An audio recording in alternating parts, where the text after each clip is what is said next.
अस्सलाम वालेकुम व्यूअर्स, मैं हूं जाहिद तनोड़ी एडवोकेट। आप देख रहे हैं लॉ एंड द लायर। नंबरदार या लंबरदार, ये लफ्ज़ आपने सुना होगा। कौन होता है नंबरदार? कौन अपॉइंट करता है नंबरदार को? क्या ज़िम्मेदारियां होती हैं नंबरदार की? और ये नंबरदारी का निज़ाम कब से चला आ रहा है?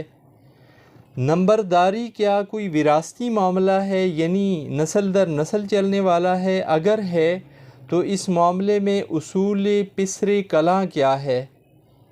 कौन सा कानून है जो नंबरदारी के मामलात को डील करता है?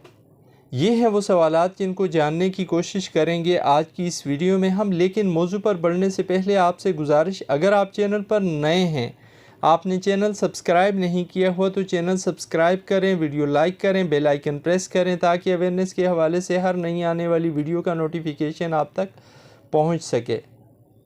व्यूअर्स, पाकिस्तान बनने से पहले, यानी जब पाकिस्तान हिंदुस्तान एक थे, इसे बरी सगीर पाक व हिंद कहा जाता था, यह मुश्तरका हिंदुस्तान, तो उस वक्त अंग्रेज़ों ने यहाँ ये एक निज़ाम राइज किया नंबरदारी का।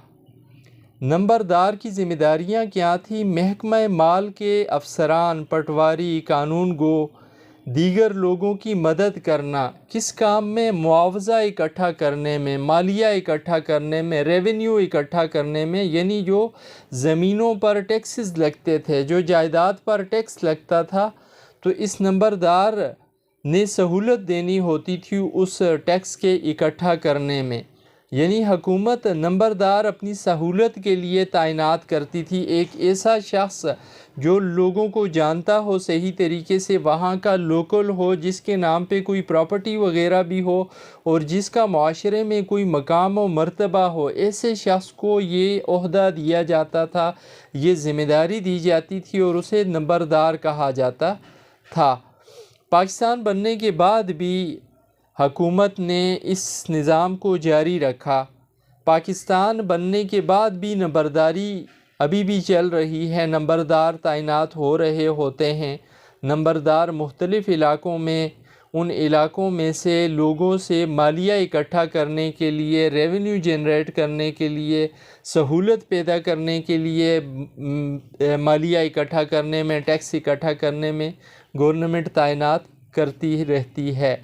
कौन सा कानून है जो नंबरदारी को डील करता है? लैंड रेवेन्यू एक्ट इस मामले को डील करता है, यानी नंबरदारी की तैनाती, नंबरदार की तैनाती में ये कानून इस्तेमाल होता है। वैसे किस अथॉरिटी के पास है, कौन से सरकारी अफसर को ये हक़ हासिल है या ये अख्तियार हासिल है कि वो नंबरदार तैनात करे? तो कलेक्टर है वो ऑफिसर, सरकार की जानिब से जो ज़िले का कलेक्टर होता है, उसके पास ये हक़ होता है या ये अख्तियार होता है कि वो नंबरदार तैनात कर सकता है किसी भी हलके का।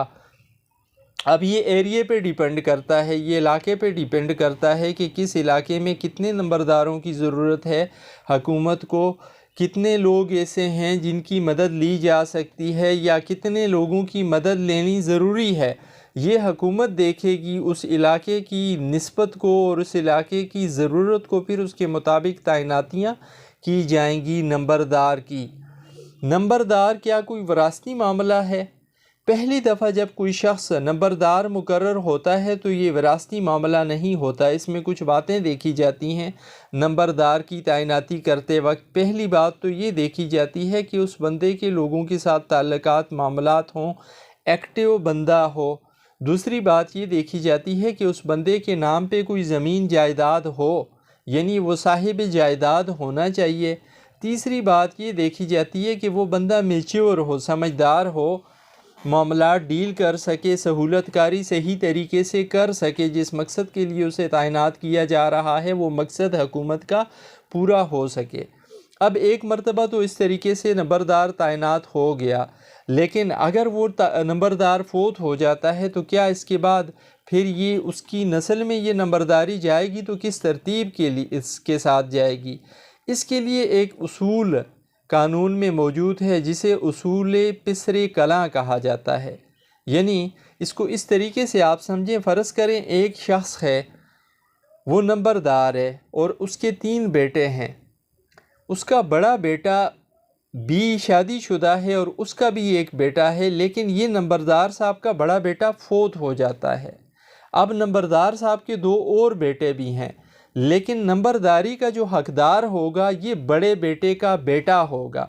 यानी नंबरदार साहब के फोत हो जाने के बाद नंबरदार जो तैनात होगा वो तैनात होगा इस नंबरदार साहब का पोता, न कि इसके दूसरे बेटों में से कोई बेटा जो हयात हैं। हाँ, अगर ये पोता ख़ुद दस्तबरदार हो जाता है अपने इस हक़ से तो फिर देखा जाएगा कि किसे नंबरदार तैनात होना चाहिए। फिर ये कलेक्टर का अख्तियार है, कलेक्टर कानून के मुताबिक जिस शख्स की भी तैनाती बनती है उसकी तैनाती करेगा। लेकिन हक़ के लिहाज से देखा जाए तो ये उसूल पिसरे कलां पर अमल करते हुए नंबरदारी क्या जो कैंडिडेट होगा या जो मुस्तहिक शख्स होगा उसका बेटा अगर वो ख़ुद फोत हो जाता है तो उसका बड़ा बेटा नंबरदार बनने का हकदार होगा।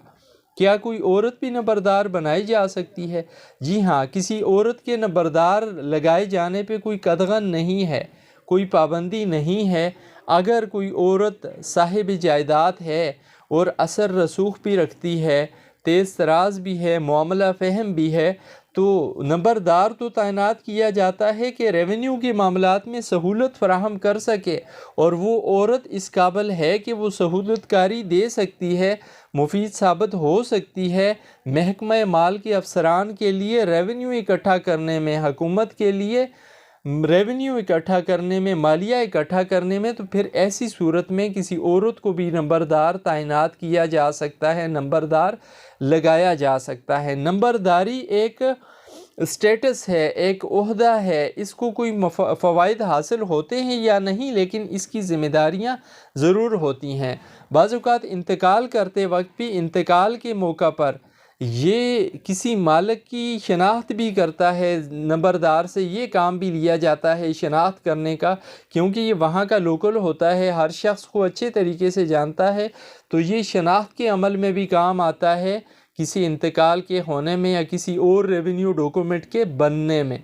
सो ये थी आज की वीडियो जिसमें हमने नंबरदारी के हवाले से बात की, कोशिश की आसान अल्फाज में नंबरदारी के हवाले से आपसे बात की जा सके, आपको समझाया जा सके, समझने की कोशिश की जा सके।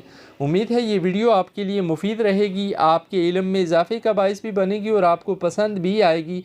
आखिर में फिर गुजारिश, अगर आप चैनल पर नए हैं, आपने चैनल सब्सक्राइब नहीं किया हुआ, तो मेरी हौसला अफजाई के लिए और आइंदा नई आने वाली वीडियो के नोटिफिकेशन हासिल करने के लिए चैनल सब्सक्राइब करें, वीडियो लाइक करें, बेल आइकन प्रेस करें, ताकि अवेयरनेस के हवाले से हर नई आने वाली वीडियो का नोटिफिकेशन आप तक पहुंच सके। ज़िंदगी रही, फिर बात होगी किसी नए मौजू के साथ, नई वीडियो के साथ। इजाज़त दीजिए, थैंक्स, अल्लाह हाफिज़।